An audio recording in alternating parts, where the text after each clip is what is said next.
Hey, how's it going? I got some pretty cool stuff for you today, and we're going to be using Irradiance volumes to kind of pull off some neat lighting tricks that some people might struggle with in Eevee.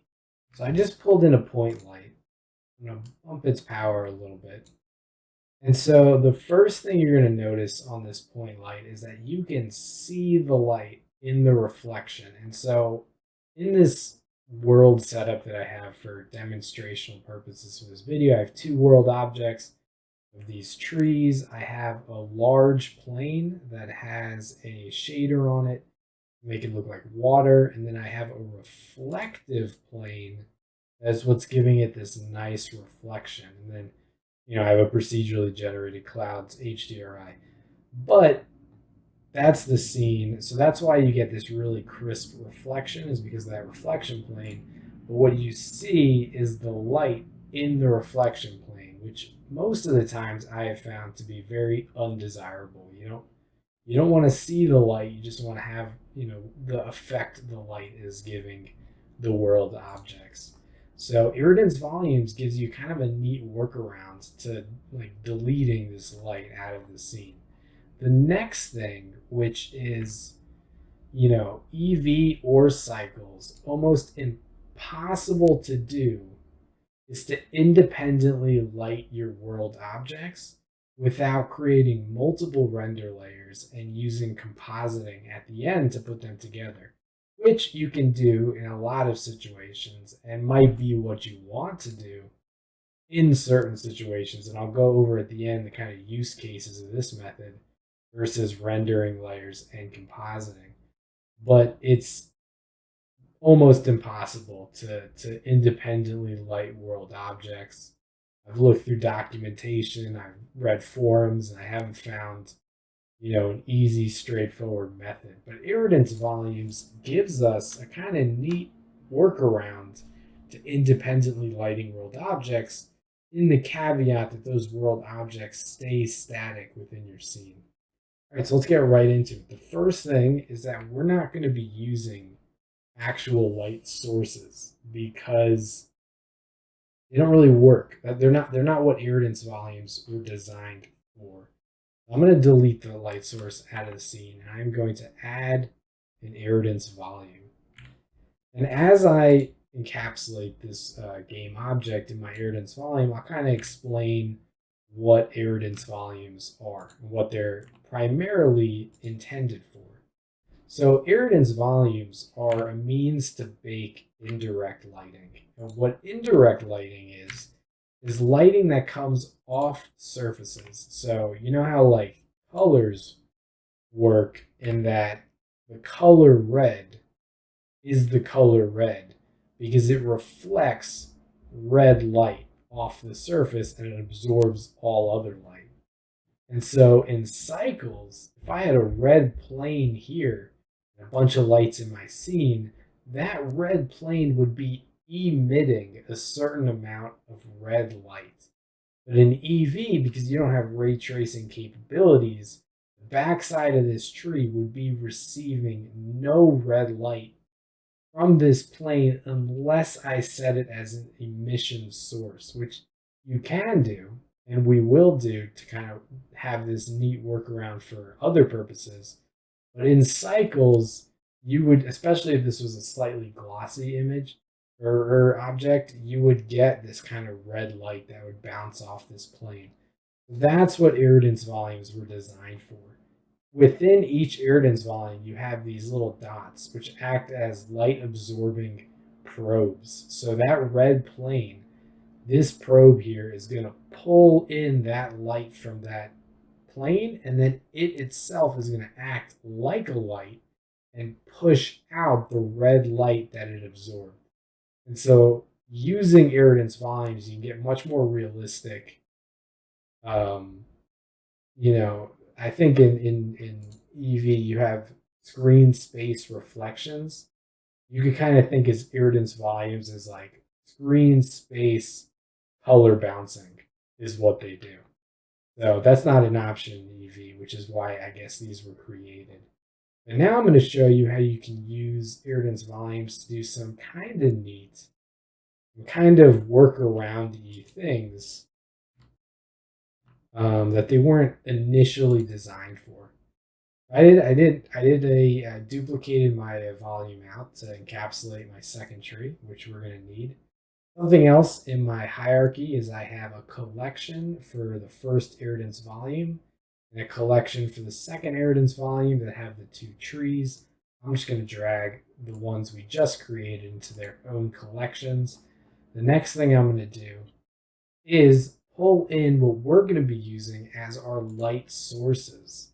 Instead of um, instead of lights, we're going to be using mesh objects that have high emission values. I'm going to create a material for this sphere. I'm going to set its emission to white. And I'm going to bump this guy up to like 2000. And I know the values, because I messed around with this a little bit, that I'm going to be using for this specific light. And it's tough to look at. You get a lot of glare, and you get a lot of glare on your surface, which is super undesirable. We're going to show how that just disappears with these irradiance volumes. So I have this light up and to the left of my tree. I'm going to treat this kind of like a sun point light to illuminate this tree. I'm also going to drag this a little bit to the side because it looks like we have some leaves that weren't actually in the volume. You want to make sure your whole game object is within your volumes. Okay, so that's good. The next thing is I'm going to take, I can click it, I'm going to take this light and I'm going to pull it in to the collection for Irradiance Volume 1.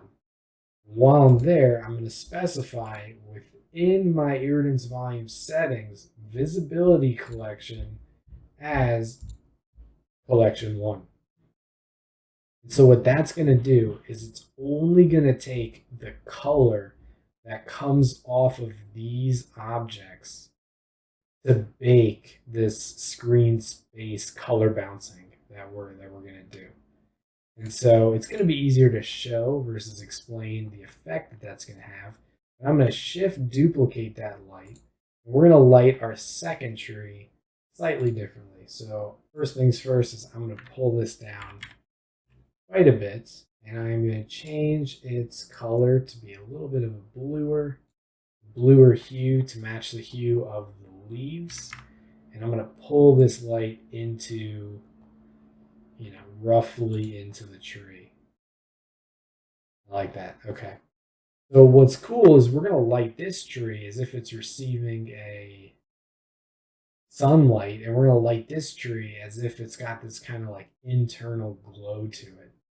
First thing I noticed is I did not duplicate the material.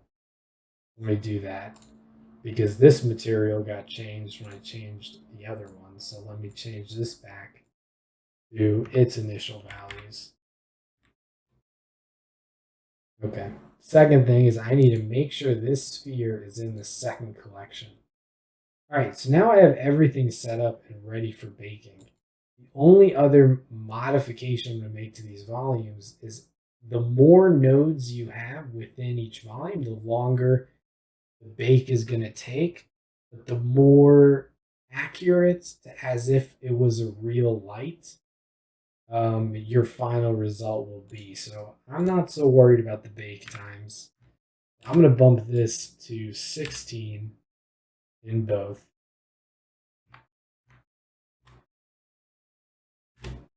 And you can see it's like much more dense, these light probes. And now I'm going to bake these two guys out. And to do that, you go over here to bake indirect lighting. So I'm probably going to click this button and then cut the video for when it bakes. But if I had to guess, I'd say it's going to take about 2 minutes to bake this indirect lighting. So here we go, and I'll be right back.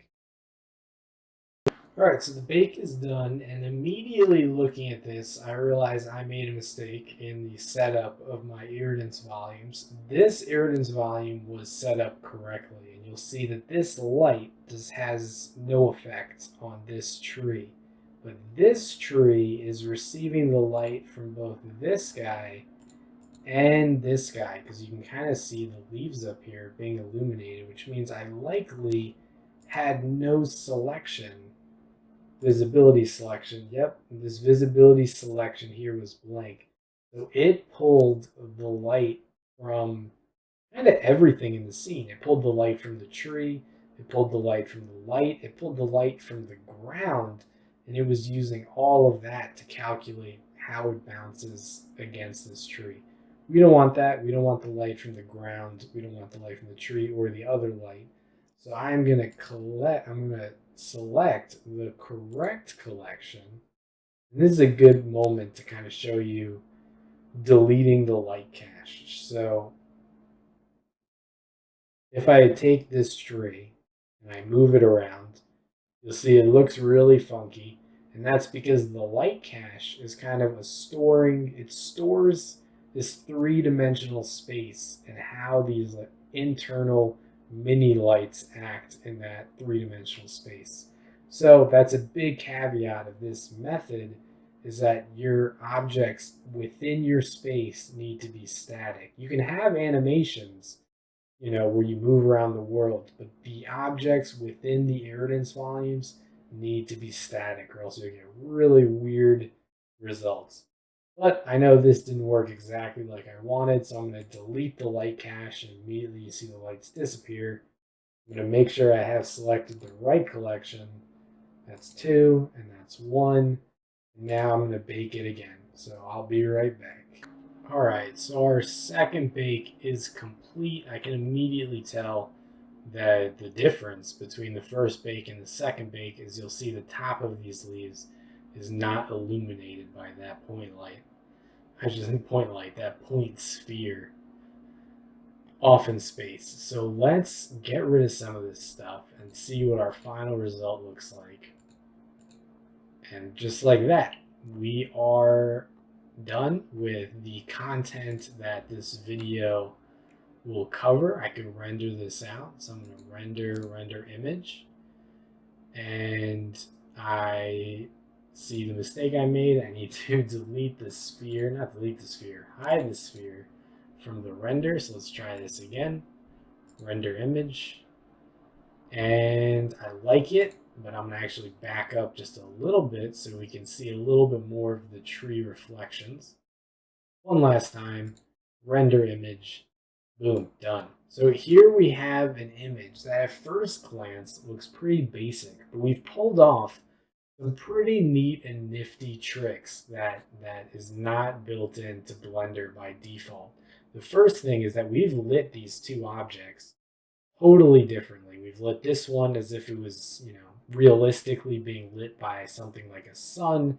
We've lit this one like there's some crazy internal glow happening inside the tree. This isn't a great piece if this was an artwork, because it's very unclear what's creating this light within the tree, but for example purposes, it definitely serves our purpose.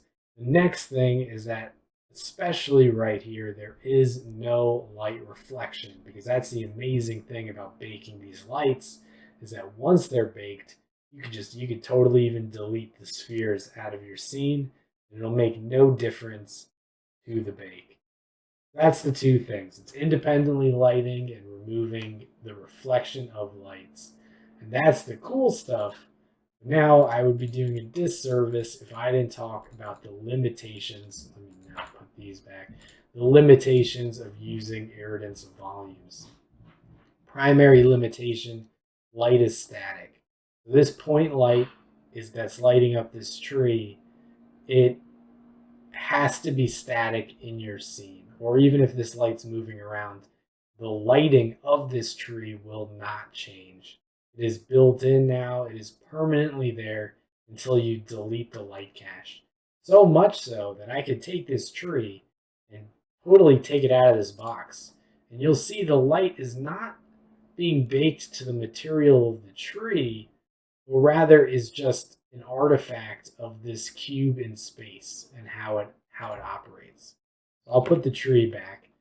And the second huge limitation, which I guess I just kind of went over, is that any object within your irradiance volume has to stay pretty much static in your scene. I could hide these irradiance volumes, and I could have an animation of, like a rotating camera and a character running by and all that cool stuff. But everything inside the irradiance volume needs to stay where it is during your animation. And I'll take that a step further and say you even need to be wary of objects in your scene coming within the irradiance volume because they will be illuminated in pretty wacky ways. So I'll pull in a cube, like a default cube, and immediately you can see that if I drag this cube through the volume, it's being lit by the lighting cache. So that could be something you want. For example, if you had maybe like fireflies flying around this tree and you wanted them to be lit by the tree, in that case, when you're not just lighting world objects, that would be a good time to bump the distance a little bit and to use a fall off. That way, whoops, let me see if I can get this cube. That way you don't get this harsh lighting line of when you exit your irradiance volume. You'll have a nice fall off. So if I wanted to like light fireflies, the setup would be pretty similar. The only difference is I would use this external box as kind of a fall off area around my irradiance volume. So let me undo a bunch of those things. We don't need this anymore. And that's pretty much it. I'm trying to think if there are any other things I wanted to mention about irradiance volumes. I can't think of any. Just remember that, this is not a real light. So these shadows that you get are not going to be as crisp as the shadows that you would get from real light sources. So this will never look as good as Cycles, but it can pull off some pretty neat things in Eevee. That's pretty much it. Thank you so much for joining me for this video. I hope it was educational and taught you some cool new lighting techniques that you can then go apply to your project. And yeah, thank you so much for joining me and have a great day.